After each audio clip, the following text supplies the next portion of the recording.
Hey, what's up, everybody? Welcome back to the channel. I'm Brant Fowler, and I'm ready to talk to you about only good comics.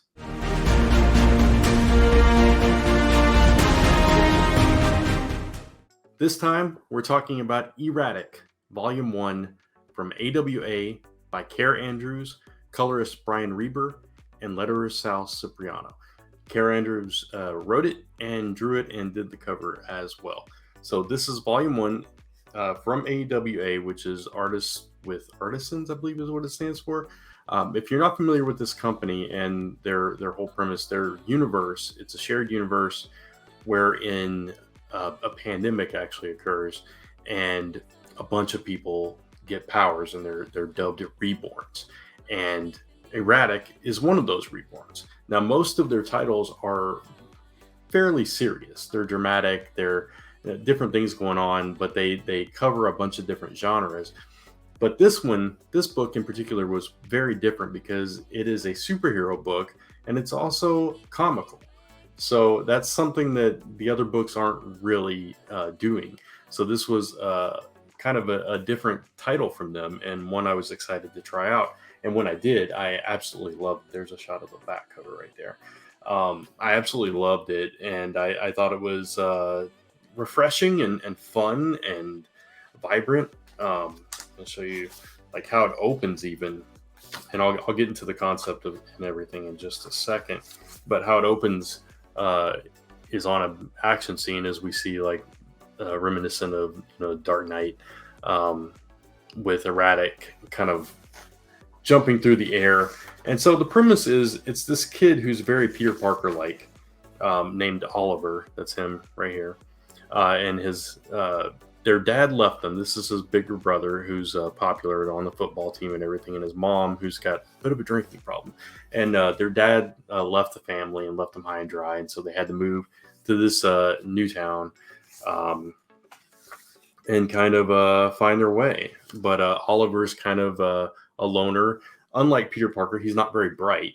So he's just kind of an outcast and doesn't know a lot of people, doesn't have a lot of friends, and he's just kind of trying to survive through school and everything. And in the process of this, he becomes one of these reborns. And his power set is basically he has these abilities for 10 minutes at a time. And that's it. It's then hence the name E-Ratic. And it's like electrical powers. He can kind of fly with the electrical currents and everything. And so he decides for 10 minutes at a time, he becomes the superhero. And this doctor gets involved and makes him a costume eventually. And, he's got his own agenda and his own theories on where the powers come from and everything. And eventually a lot of other stuff goes down as we get into volume 2, but I won't get into all that. So throughout the course of this, and as we open up with it, one of those opening scenes, or maybe it was at the end of the first issue, there's a popular girl in school who's nice, but she's very about her views. She's like a YouTuber. I forget what they call their version of YouTube in this book, but her name is Kristen.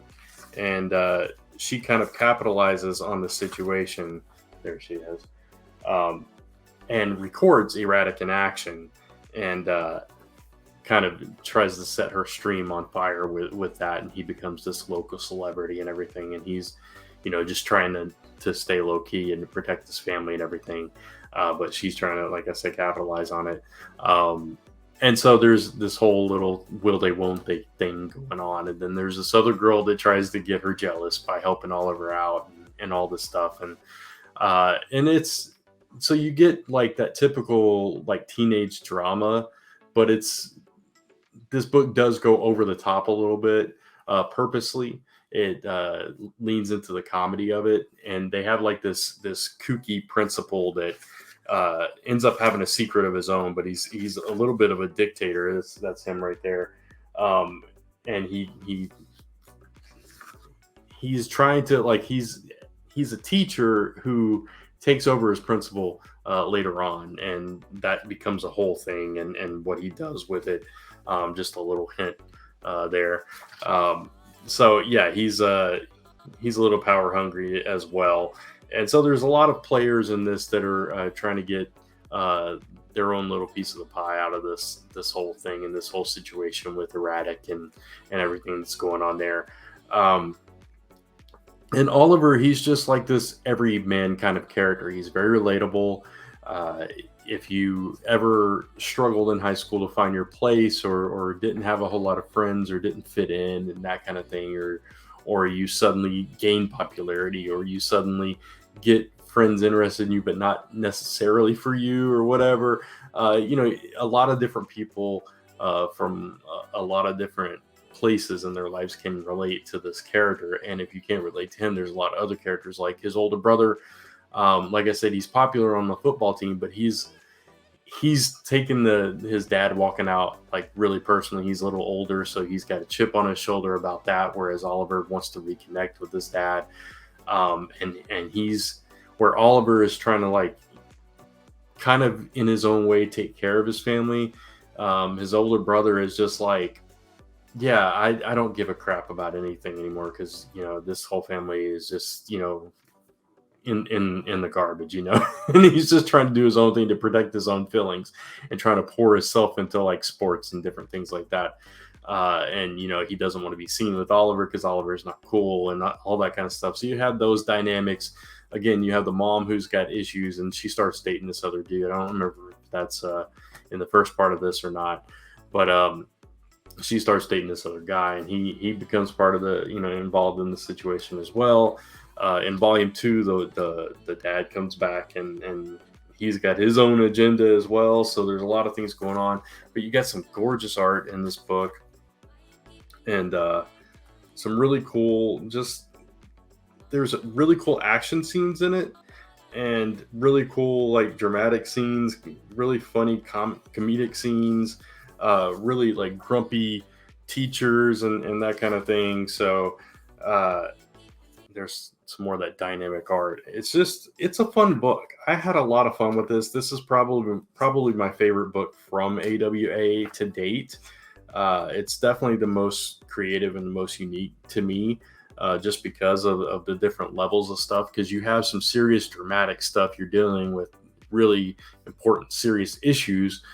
And at the same time, you've got tons of comedic relief and goofiness. And it shows that in a very serious world where a pandemic happens and there's all this political fighting going on and these reborns, and there's like in other books I'm talking, there's like this movement to protect the reborns, and there's hate for the reborns and all this stuff, like this very serious drama going on in other books. And then you have this lighthearted thing that also still, like I said, deals with some serious stuff, but in a more relaxed and comedic way. It shows you that in a world, any world, that you can have layers and different types of vibes and different types of people and situations coexisting and seamlessly, and you can tie them all in together, and they all fit and they all make sense.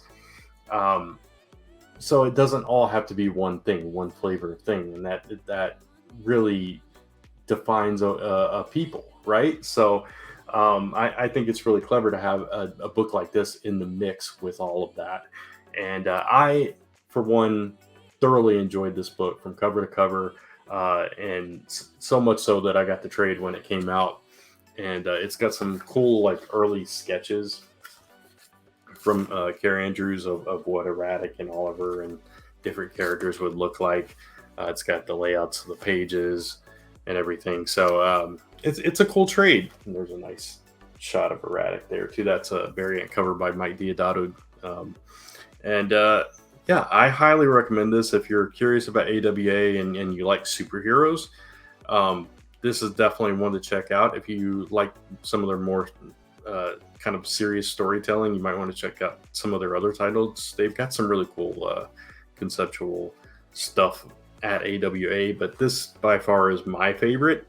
It just, for whatever reason, when I read this originally, it fit what I was looking for at the time, and I was just probably in a place where I wanted fun. I wanted something unique. I wanted something a little different and more fun and vibrant.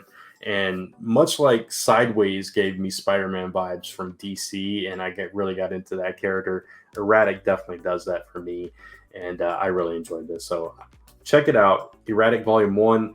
And Volume 2, I believe, just wrapped, or maybe there's one more issue. I think it might have just wrapped, so the trade should be out for that as well. So if you really like this, you can probably pick up Volume 2 soon after. So check it out, E-Ratic from AWA, technically AWA Upshot, as that says right there. Really strong company, and really great creative teams involved in all their books. So check that out. And if you like this video, please give it a thumbs up, because it really does help. And hit that subscribe and notification bell so you don't miss any content going up on this channel. And of course, you can follow me across social media at Only Good Comics. And until next time, thanks for watching, and join me again as we talk about only good comics. Take care.